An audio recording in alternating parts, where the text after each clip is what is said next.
క్రీస్తునందు ప్రియమైన ప్రేమధార టీవీ వీక్షకులకు యేసుక్రీస్తు ఘనమైన నామంలో శుభములు తెలియజేస్తున్నాం. గత పాఠంలో మరియా యోసేపులను గూర్చి యేసు జన్మ వృత్తాంతాన్ని గూర్చి తెలుసుకున్నాం. నేటి ఈ పాఠంలో హేరోదును గూర్చి వింటాం. హేరోదు ఎవరు, ఎట్టివాడు, అతని నేపథ్యం ఏమిటి అనేది చూస్తాం. జ్ఞానులను గూర్చి, బెత్లెహేములను గూర్చి అనేక విషయాలను చూస్తాం. దేవుని దూత యోసేపుకు చెప్పిన ప్రకారము మరియను చేర్చుకున్నాడు. యేసు పుట్టే వరకు వారు ఒకరినొకరు ఎరగలేదు. హేరోదు యూదుల వ్యతిరేకి, యూదుల దేవాలయాన్ని కట్టించాడు. భక్తి ప్రేమలతో కాదు, గొప్ప కోసం కట్టించాడు. బెత్లెహేము ఎలాంటి ఊరు, అక్కడ జరిగిన విశేషాలను గురించి వింటాం. హేరోదులు ఎదోము వంశస్థులు. వీరికి హేరోదు అనేది బిరుదుగా ఉంటున్నది. హేరోదు చాలా క్రూరుడు. హేరోదుకు అర్థం గర్వం. మొదటి హేరోదు, రెండవ హేరోదు మహా హేరోదులుగా పిలువబడ్డారు. ఈ విధంగా హేరోదులంతా ఈ బిరుదుతోనే పిలువబడ్డారు. ఇక నేటి పాఠంలో క్రీస్తు జన్మ వృత్తాంతంలో జరిగిన విశేషాలను గురించి తెలుసుకుందామా? ప్రియ శ్రోతలు, బాగున్నారా? మీ ఇంట్లో తల్లిదండ్రులు, పెద్దవారు, వయోవృద్ధులు బాగున్నారా? తల్లిదండ్రులను సన్మానిస్తే మీరు దీర్ఘాయుష్మంతులవుతారని దేవుని వాక్యం చెబుతోంది. మరో మాట, దేవుని బిడ్డల వినయ విధేయతలు వారికి అమూల్యమైన ఆధ్యాత్మిక అలంకారాలు. మానవుని పతనానికి కారణం గర్వం. పాత ఆదాము దేవునికి అవిధేయుడై పాపాన్ని కొని తెచ్చుకున్నాడు. కొత్త ఆదామైన యేసు అలా కాదు. ఈయన తన తండ్రికి ఎంతైనా విధేయుడు. విధేయతే దేవుని బిడ్డల నీతి. మొదటి ఆదాము దేవుణ్ణి కాదని తన స్వంత చిత్తం ప్రకారం స్వనీతిని కల్పించుకున్నాడు. దానికి అంజూరపు ఆకుల కచ్చడం సంకేతం. దాన్ని బట్టి ఆదాము పతనమయ్యాడు. తిరిగి మానవుడు క్రీస్తునందు నూతన సృష్టి అయి తనను తాను తగ్గించుకొని తండ్రికి పూర్తిగా విధేయుడవుతున్నాడు. దేవుడు మనిషిని హెచ్చిస్తాడు గాని మనిషి తనను తాను హెచ్చించుకోవడం దేవుని దృష్టిలో పాపమవుతుంది. క్రీస్తునందు మనం స్వంత ఆధిక్యాన్ని కోరుకోనక్కర్లేదు. అది దేవుడిచ్చిందైతేనే ఆశీర్వాదం, లేకపోతే అదే శాపమవుతుంది. సాత్వికం దేవుని బిడ్డలకు ఎంతో ఆధ్యాత్మిక సౌందర్యాన్ని సంతరిస్తుంది. దుష్టుణ్ణి స్వశక్తితో ఎదిరించే ప్రయత్నం చేయకు. 1 మైలు రమ్మంటే 2వ మైలు కూడా వెళ్ళు. శిష్యుడు తన బోధకుని కంటే అధికుడు కాడు. సిద్ధుడైన శిష్యుడు తన బోధకుని వలె ఉంటాడు. యోబు గ్రంథం 28వ అధ్యాయం 28వ వచనంతో నేటి పాఠానికి మిమ్మల్ని అందరినీ ప్రేమపూర్వకంగా ఆహ్వానిస్తున్నాము. యెహోవా యందలి భయభక్తులే జ్ఞానమని, దుష్టత్వము విడవడమే వివేకమని ఆయన నరులకు సెలవిచ్చాడు. ప్రియ శ్రోతలు, గత పాఠంలో యేసుక్రీస్తు జన్మ వృత్తాంతం విన్నాము. యోసేపు, మరియా ప్రదానం, మరియ పరిశుద్ధాత్మ వలన గర్భం ధరించడము, యోసేపు నీతిమంతుడని, ఆమెను రహస్యంగా విడనాడాలనుకున్నాడని, ప్రభుదూత యోసేపుతో మాట్లాడాడని విన్నాము. దేవునికి యోసేపు విధేయుడై దేవుడు చెప్పినట్లే చేశాడు. మరియను తన భార్యగా స్వీకరించాడు. ఆమెను చేర్చుకున్నాడు. యేసు ప్రభు పుట్టే వరకు వారు ఒకరినొకరు ఎరగరు. యెషయా ప్రవచనాలు నెరవేరాయి. ఇమ్మానుయేలు దేవుడు మనతో సదాకాలం ఉండడానికి పుట్టాడు. ఈరోజు మన పాఠం మత్తయి సువార్త 2వ అధ్యాయం 1 నుండి 12వ వచనం వరకు. పాఠాన్ని ధ్యానపూర్వకంగా సావధానంగా వినండి. రాజైన హేరోదు దినములందు యూదయ్య దేశపు బెత్లెహేములో యేసు పుట్టిన పిమ్మట ఇదిగో తూర్పు దేశపు జ్ఞానులు యెరూషలేమునకు వచ్చారు. హెరోదు రాజెవరు? బెత్లెహేము ఎలాంటి ఊరు? తూర్పు దేశపు జ్ఞానుల సంగతేమిటి? ఈ విశేషాలను ఈరోజు పాఠంలో నేర్చుకుందాము. రాజైన హెరోదు ఎదోము వంశానికి చెందినవాడు. ఎదోము వంశమంటే ఏశావు సంతతి గనుకే హెరోదు యూదులకు శత్రువు. హెరోదు బహు క్రూరుడు. ఇతడు యెరూషలేము దేవాలయాన్ని తిరిగి కట్టించాడు. భక్తి గలిగి ఆలయం నిర్మించాడనుకుంటున్నారా? అలాంటిదేమీ లేదు. తన గొప్పను చాటుకోవడానికి అలా చేశాడంతే. ఇతడు యూదులకు వ్యతిరేకి అవటం చేత యేసును ఏ విధంగానైనా చంపాలని చూచాడు.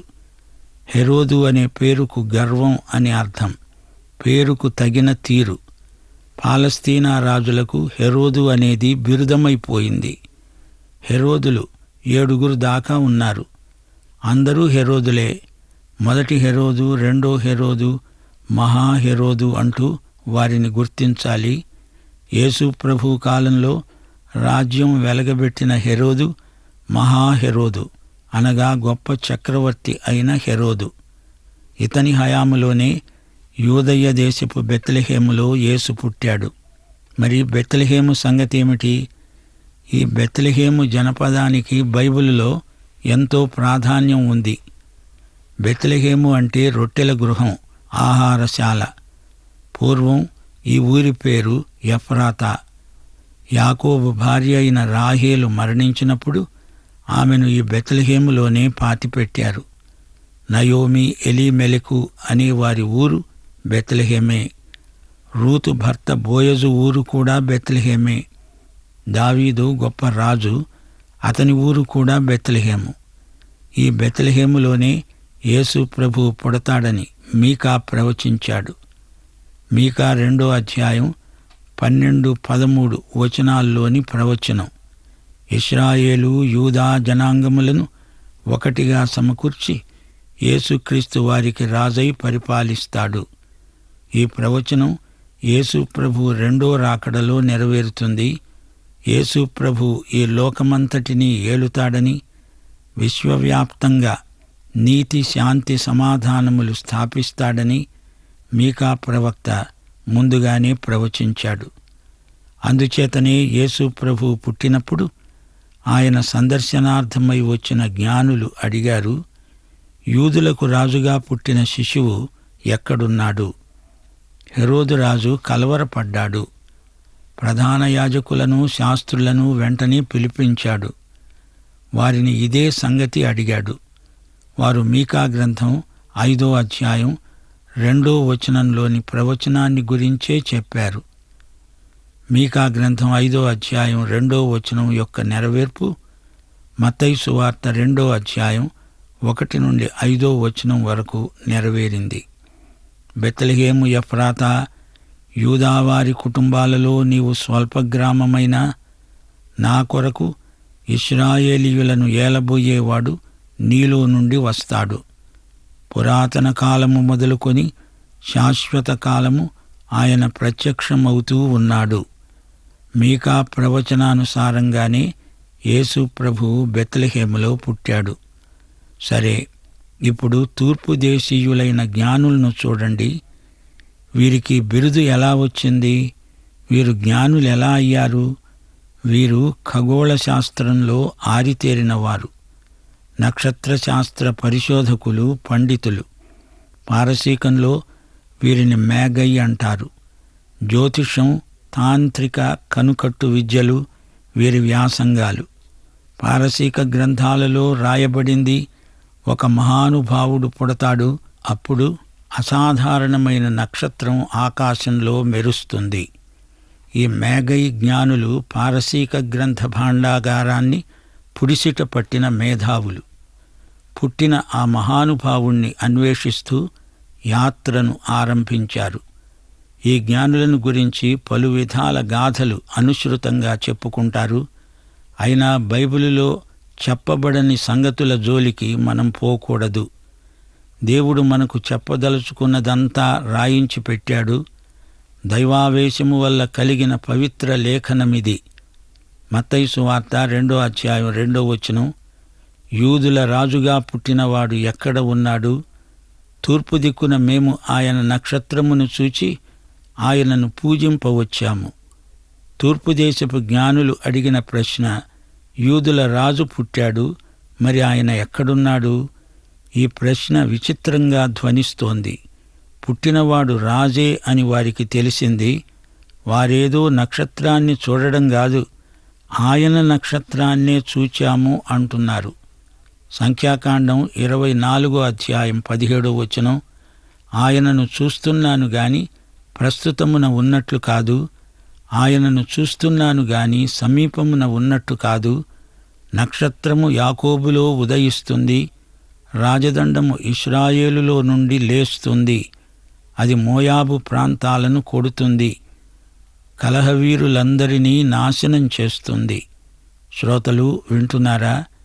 యాకోబు అంటే ఇశ్రాయేలు జనాంగమే. నక్షత్రం ఇశ్రాయేలు జాతిలో ఉదయిస్తుంది. రాజదండము అనగా దాన్ని ధరించిన రాజు ఇశ్రాయేలులో నుండి వస్తాడు. ఇది బిలాము పలికిన ప్రవచనం. దేవునికి స్తోత్రం. నక్షత్రము, రాజదండము ఒకదాని వెంబడి ఒకటి కదలాలి. ఆ నక్షత్రానికి సూచనగా ఉన్న ఇశ్రాయేలు జనాంగములో నుండి మెస్సియా యేసురాజు జన్మించాడు. ఈ తలంపు ఎంతో రమ్యము, ఆహ్లాదకరము. ఈ జ్ఞానులు మోషే ధర్మశాస్త్రాన్ని కూడా పరిశోధించినట్లు కనపడుతున్నది. మత్తయి సువార్త 2వ అధ్యాయం 3వ వచనం. హెరోదురాజు ఈ సంగతి విన్నప్పుడు అతడు, అతనితో కూడా యెరూషలేము వారందరూ కలవరపడ్డారు. జ్ఞానుల మాటలు హెరోదురాజును కలవరపెట్టాయి. అసలే హెరోదురాజు గర్విష్ఠుడు, ఎదోమీయుడు, హత్యా రాజకీయాలలో ముక్కాకలు తీరినవాడు, అసూయ నిలువెల్లా నిండిన కుటిల స్వభావుడు. తను తప్ప మరెవరూ గొప్పవారు లేరు, ఉండకూడదు. అది అతని అహంభావం. వాస్తవానికి యేసు పుట్టుక సమస్త ప్రజలకు ఆనందకారణమైతే ఇది హెరోదుకు, యెరూషలేము పౌరులకు కలవర కారణమైంది.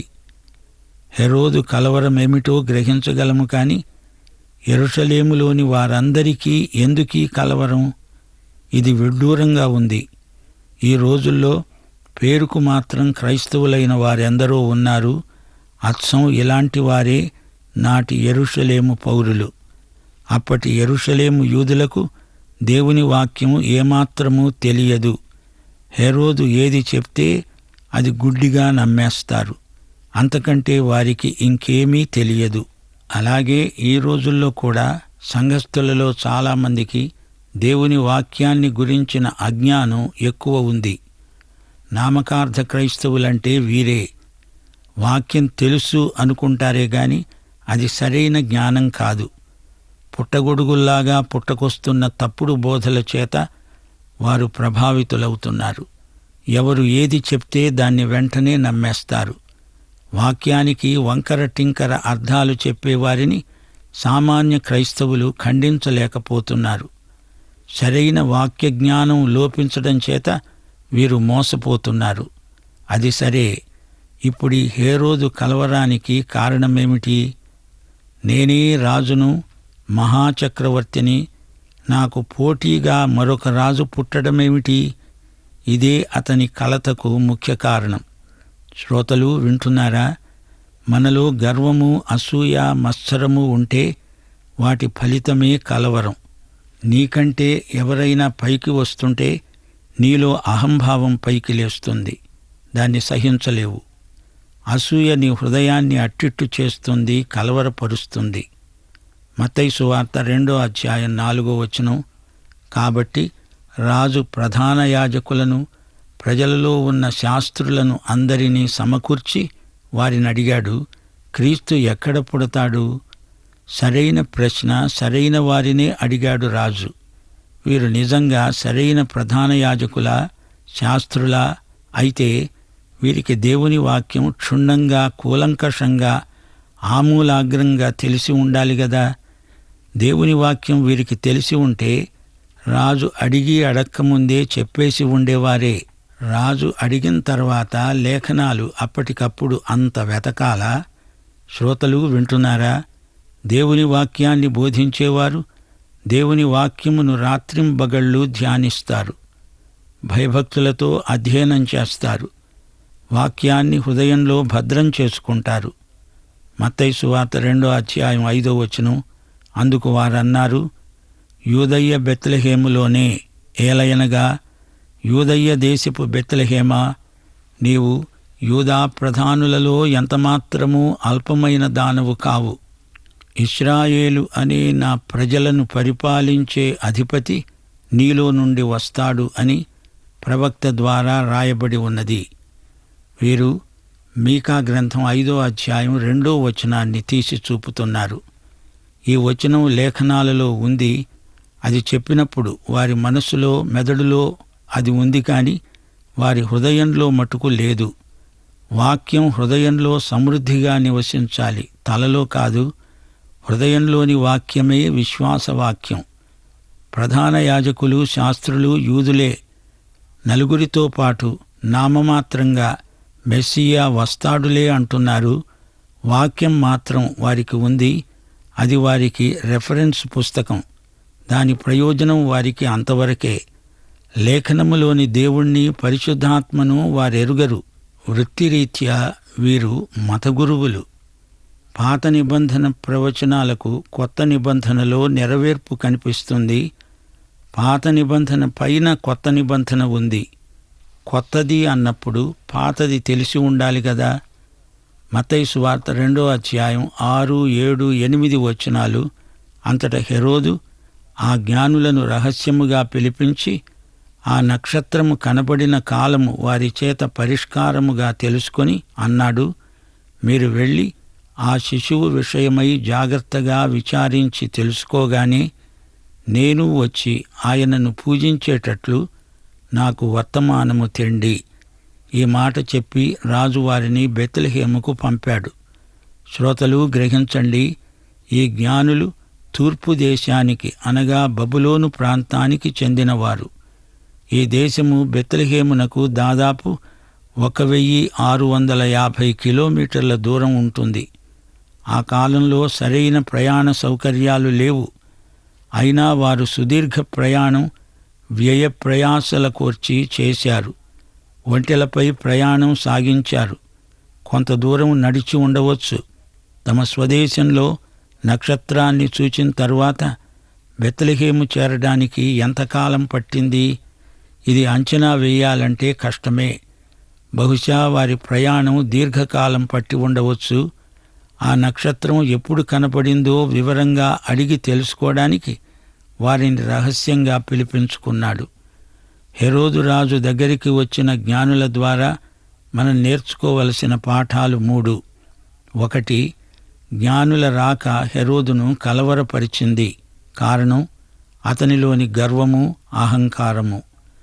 మనలో అలాంటి బూచి ఏదైనా ఉంటే ఇప్పుడే వదిలించుకోవాలి. 2. జ్ఞానుల రాకకు ముందుగా ప్రధాన యాజకులు, శాస్త్రులు ఏనాడు మెస్సియాను గూర్చి మనస్ఫూర్తిగా ఆలోచించిన వారు కారు. లేఖనాలలో ఎలా ఉంది అని నిఘంటువు మాట్లాడినట్లే రిఫరెన్సు చెప్పారు, కానీ ఆ లేఖనాల గ్రంథకర్త అయిన ప్రభువును వ్యక్తిగతంగా ఎరిగి ప్రేమించిన వారు కారు. మతనాయకులు, వృత్తిరీత్యా శాస్త్రులు, పరిసయ్యులు వారు చేసేది ఉద్యోగం, దైవసేవ కాదు. మతాచారాలలో మునిగి తేలేవారు నిజమైన దేవుణ్ణి అన్వేషించటం మానేస్తారు. అది ప్రమాదకరమైన మౌఢ్యం, నిర్లక్ష్యం. దైవసేవను ఒక ఉద్యమంగా ఎంచాలి, కానీ దాన్ని ఒక ఉద్యోగంగా చూడకూడదు. 3. వారి అన్వేషణలో ఎన్ని కష్టాలు ఎదుర్కోవలసి వచ్చినా వారు పట్టు విడవలేదు. అది వారి దీక్ష. వారి అన్వేషణకు తగ్గ ఫలం లభించింది. చరితార్థులయ్యారు. వారి గమ్యం యేసు. ఆయన్ను చేరారు. వారి శ్రమ ఫలించింది. ప్రభువును చూచారు. ఆయనను ఆరాధించారు. జ్ఞానులు అనే మాట యేసును చూచినప్పుడే వారి పట్ల సార్థకమైంది.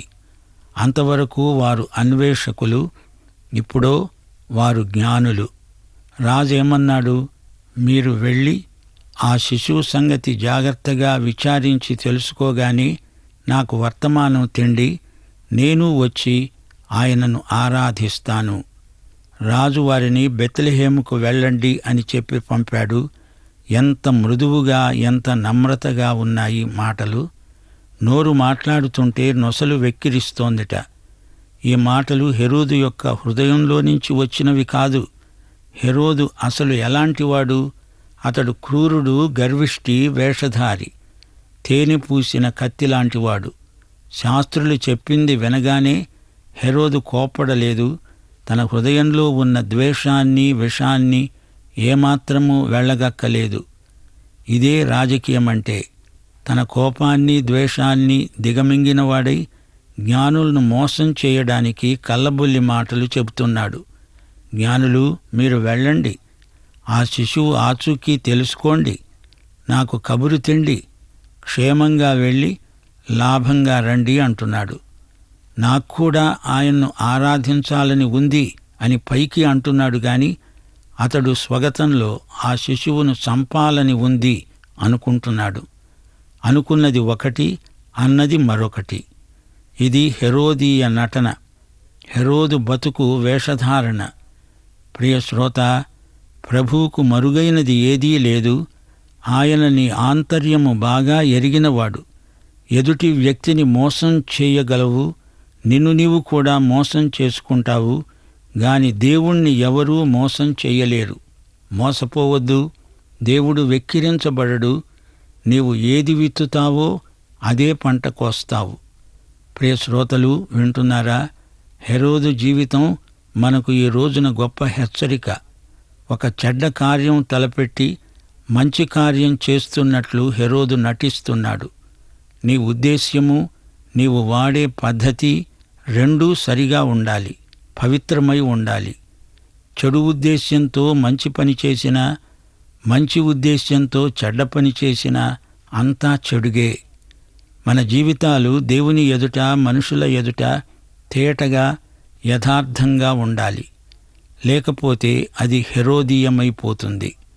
మత్తయి సువార్త 2వ అధ్యాయం 9వ వచనం, వారు అనగా జ్ఞానులు రాజు మాట విని బయలుదేరి వెడుతూ ఉండగా, ఇదిగో తూర్పు దేశమున వారు చూచిన నక్షత్రము ఆ శిశువు ఉండిన చోటికి మీదుగా వచ్చి నిలిచే వరకు వారికి ముందుగా నడిచింది. శ్రోతలు, వారు ఖగోళ శాస్త్రంలో గొప్ప మేధావులైతే కావచ్చుగాని ఆధ్యాత్మిక విషయాలలో అంత వివేకం వీరికి ఉన్నట్లు లేదు. వారు రాజు మాటలు విన్నారు గాని రాజు యొక్క మనోభావం, అతని మనస్తత్వం పసిగట్టగలిగేటంత వివేకం వారికి లేదు. జ్ఞానులు తూర్పు దేశంలో నక్షత్రం చూచారు. మరల ఇప్పుడు వారికి ఆ నక్షత్రం కనబడింది. నక్షత్రం ఇప్పుడు జోక్యం కలిగించుకోవలసి వచ్చింది. నక్షత్రం వారిని తిన్నగా యేసు బాలుడున్న చోటికి నడిపించింది. హెరోదు చెప్పిన చోటి కాదు. యేసు ఇప్పుడు నజరేతులో ఉన్నాడు, బెత్లెహేములో లేడు. మునుపు వారెప్పుడో చూచిన నక్షత్రం ఇప్పుడిక్కడ కనబడింది. వారు అత్యానంద భరితులయ్యారు. గమనించండి, స్వదేశంలో కనిపించి మళ్ళీ ఇప్పుడు ఇక్కడ కనిపించి వారిని యేసు దగ్గరికి నడిపించింది. నక్షత్రం యేసు నక్షత్రం, యేసు పంపిన, వాడుకున్న నక్షత్రం. దానియేలు గ్రంథం 12వ అధ్యాయం 3వ వచనం, బుద్ధిమంతులైతే ఆకాశమండలములోని జ్యోతులను పోలిన వారై ప్రకాశిస్తారు. నీతి మార్గమును అనుసరించి నడుచుకొనేటట్లు ఎవరు అనేకులను త్రిప్పుతారో వారు నక్షత్రముల వలె నిరంతరము ప్రకాశిస్తారు. ప్రభువు కోసం ఆత్మలను సంపాదించేవారు ఆకాశ నక్షత్రముల వంటివారు.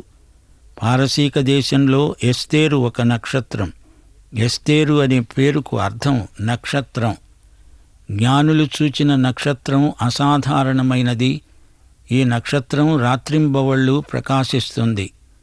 విశ్వాసి యేసు నక్షత్రమై అలాగే దివారాత్రములు ప్రకాశించాలి. నక్షత్రం జ్ఞానులను యేసు వద్దకు నడిపించింది. కాపరులకేమీ జ్ఞానులకేమీ ప్రభువు వద్దకు నడిపించే సాధనమే నక్షత్రం. అలాంటి నక్షత్రాలం మనమే. కాపరులు సాక్ష్యమిచ్చి అనేకులకు తామే నక్షత్రాలయ్యారు. ఈ నక్షత్రం జ్ఞానులకు అత్యానందం కలిగించింది. ఆత్మల సంపాదనలో మనం అనేకులకు ఆశీర్వాదమవుతాము. నక్షత్రం తన పని ముగియగానే అంతర్ధానమైంది. మనం ప్రభువు చాటున మరుగై ఆయన ద్వారా గొప్ప కార్యాలు చెయ్యాలి. నక్షత్రం జ్ఞానులను ఆరాధనకు నడిపించింది. దేవుణ్ణి యథార్థముగా ఆరాధించేవారు ఆత్మతో సత్యముతో ఆయనను ఆరాధించాలి. జ్ఞానులు ఇంటిలోనికి వచ్చి తల్లి అయిన మరియను ఆ శిశువును చూచి సాగిలపడి ఆయనను పూజించి తమ పెట్టెలు విప్పి బంగారమును సాంబ్రాణిని బోళమును కానుకలుగా ఆయనకు సమర్పించారు. ఈ కానుకల అంతర్భావం వచ్చే పాఠంలో చెప్పుకుందాము. అందాక సెలవు. ప్రభు అయిన యేసుక్రీస్తు వారి కృప, తండ్రి అయిన దేవుని ప్రేమ, పరిశుద్ధాత్మ యొక్క అన్యోన్య సహవాసము మనకు నిత్యత్వము పర్యంతము తోడై ఉండునుగాక. ఆమేన్. ప్రియులారా, ఇంతవరకు విన్న సందేశం ద్వారా లోతైన ఆధ్యాత్మిక సత్యాలను తెలుసుకొని ఉన్నారని భావిస్తున్నాం. యేసు పుట్టిన సమయంలో పరిపాలన చేసినవాడు మహా ఏరోదు. ఇక బెత్లెహేమును గూర్చి అయితే బెత్లెహేముకు ఎంతో ప్రాధాన్యత ఉంది. బెత్లెహేముకు రొట్టెల ఇల్లు, ఆహారశాల అని పేరుంది. బెత్లెహేము పూర్వపు పేరు ఎఫ్రాతా. యాకోబు రాహేలును సమాధి చేసినది ఎఫ్రాతాలోనే. రూతు భర్త బోయజుది కూడా బెత్లెహేమే. దావీదు ఊరు బెత్లెహేమే. ప్రవచనం ప్రకారము యూదులు ఇశ్రాయేలులను ఒకటిగా చేసి ప్రభువు పరిపాలిస్తాడు బెత్లెహేములోనే. ప్రభువు పుడతాడనేది మీకా ప్రవచించాడు. క్రీస్తు జన్మ ప్రతిదీ ప్రవచనంతోనే కూడినది. అకస్మాత్తుగా అనుకోకుండా జరిగిన సంఘటన కానే కాదు. హేరోదు శాస్త్రులను క్రీస్తును గూర్చి అడిగినప్పుడు వారు తొట్టిపడ్డారు. లేఖనాల గ్రంథకర్తను వారు ఎరిగి కూడా ప్రేమించలేదు.